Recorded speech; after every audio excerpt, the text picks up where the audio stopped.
Le système CFA, c'est quoi le problème? Le franc CFA est la monnaie utilisée par 15 pays d'Afrique, ancienne colonie française. Il est l'un des piliers du système France-Afrique. Il permet à la France de maintenir sa tutelle économique et politique sur ses anciennes colonies et facilite le pillage des ressources de ces pays africains, et ce, jusqu'à aujourd'hui. Sous Macron, le franc CFA a changé de nom. Il s'appelle désormais l'ECO. Mais le mécanisme de prédation reste le même. Le franc CFA est une monnaie créée en 1945 par le général de Gaulle. Au départ, franc CFA signifie franc des colonies françaises d'Afrique. La zone franc englobe 15 pays d'Afrique centrale et d'Afrique de l'Ouest, ainsi que les Comores. Les pays de ces trois zones utilisent des francs distincts qui ne sont pas convertibles entre eux, ce qui ne favorise pas les échanges commerciaux entre ces trois zones. Premier problème. Le franc CFA ne garantit pas le développement des pays concernés. 10 d'entre eux sont encore classés parmi les pays les moins avancés. De plus en plus contestée sur le continent africain, cette monnaie coloniale a fait l'objet d'une réforme en 2019. Pour l'Afrique de l'Ouest, uniquement, l'ECO remplacera désormais le franc CFA. L'Afrique centrale et les Comores, quant à eux, conservent le franc CFA. Alors, avec l'ECO, qu'est-ce qui va réellement changer? En réalité, peu de choses. Le ton était annoncé dès le départ. La France a élaboré dans la plus grande discrétion cette réforme avec les autorités ivoiriennes sans associer les autres pays de la zone, continuant ainsi de nier la souveraineté de ces derniers. Outre un changement de nom, la présence d'un administrateur français à la Banque centrale des États d'Afrique de l'Ouest a été supprimée, tout comme l'obligation faite aux États africains de déposer 50% de leurs réserves de change sur les comptes du Trésor français. Mais entre le franc CFA et l'ECO, tous les autres mécanismes de prédation et d'appauvrissement demeurent.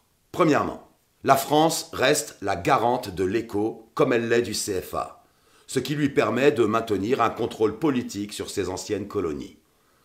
Concrètement, si les réserves de change des pays africains sont inférieures à un certain seuil, la France a l'obligation de venir combler le déficit. Or, en vertu d'un mécanisme pernicieux, une clause de ratissage assure à la France de ne jamais avoir à le faire. Cette clause implique qu'en cas d'insuffisance des réserves de change, les banques centrales de la zone CFA doivent racheter aux entreprises privées et aux organismes publics toutes les devises, les dollars, les euros, les yuans, etc., etc., etc. C'est seulement après ce ratissage que le Trésor français met les euros à la disposition des banques centrales de la zone CFA, c'est-à-dire jamais. Deuxième mécanisme d'appauvrissement, qui perdure, malgré la réforme.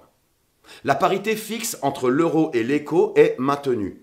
Le taux de change a été décidé en 1999 par le Trésor public français. Concrètement, 1 euro vaut 655,957 CFA ou ECO depuis 22 ans. Ce principe fait du CFA puis de l'ECO une monnaie forte et surévaluée dans des économies peu dynamiques et faibles. Un problème majeur qui empêche les pays de la zone CFA de commercer avec les pays voisins dont les monnaies sont plus faibles. Par contre, cette parité fixe sécurise les investissements et surtout les rapatriements des bénéfices des entreprises françaises et européennes. Bien joué, non? Elle leur permet également d'acquérir des matières premières à des prix bas et sans courir les risques liés à un taux de change fluctuant. Troisième et dernier mécanisme de prédation, la convertibilité illimitée et le libre transfert sont maintenus. En permettant de convertir directement l'ECO en euros, ce principe sécurise les investissements des entreprises étrangères sur le long terme. Les entreprises françaises et européennes peuvent rapatrier plus facilement leurs capitaux hors de la zone franc vers la zone euro. Pour le moment, on ne sait toujours pas si les billets et pièces de l'ECO seront, comme c'est le cas pour le franc CFA, fabriqués en France, à Chamalières et Pessac. ce qui ne permet pas aux pays africains de créer de monnaie supplémentaire, notamment en cas de croissance par exemple.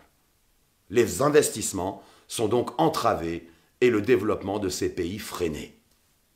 La réforme de l'écho permet donc de maintenir la domination française. Il constitue encore et toujours une atteinte à la souveraineté des pays africains de la zone franc, et il permet que la fuite des capitaux hors d'Afrique se perpétue. Malgré un changement de nom, cette monnaie, en tant que vestige majeur de la France-Afrique, symbolise le maintien du pacte néocolonial contre lequel Survie se mobilise depuis de nombreuses années. Alors, informons-nous et mobilisons-nous.